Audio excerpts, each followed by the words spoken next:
L'obertura del festival enguany anirà a càrrec de Clau de Mar i la Cobla Maricel, que estrenen el FIMPT fent un homenatge a la música tradicional, a la cançó i a la dansa, i amb les dones de protagonistes.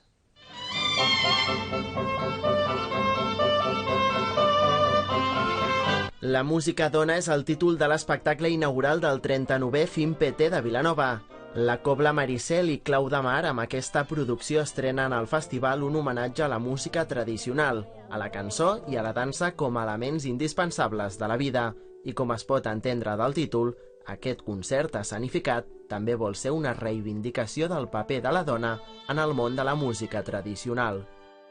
La Cobla Maricel, evidentment, de fons sempre acompanyant-nos a totes, juntament amb Clau de Mar, que són Marta Pujades i Cristina Buixadera, amb Angie Mas, que és una ballarina i servidora. I entre nosaltres expliquem una vida, diguéssim, a nivell simbòlic del que seria qualsevol dona, a través de la música, en conjunció amb la dansa i la veu.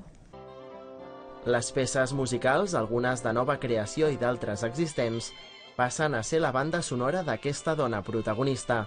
L'espectacle permetrà escoltar en una mateixa proposta musical diferents sons tradicionals amb la cobla sitgetana Maricel i la formació vilanovina Clau de Mar. Tenim maneres de funcionar molt diferents, tenim sonoritats, al final tots utilitzem la doble canya, no? Les tenores, els tibles i les gralles són instruments de doble canya, i allò que hauria de semblar que els apropa molt, no? Que els fa molt similars, a l'hora de la veritat el paper funcional que cadascun dels instruments ha tingut històricament els ha separat una miqueta.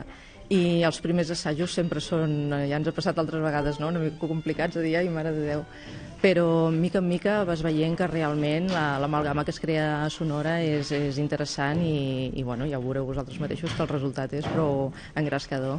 En aquest concert inaugural del FIMPT, divendres a les 8 del vespre al Teatre Principal, s'hi podrà escoltar una versió particular del Passeig del Carme de Pere Tàpies, una peça musical que, convertida en l'himne del festival el dia de la seva obertura, cada any agafa una sonoritat diferent.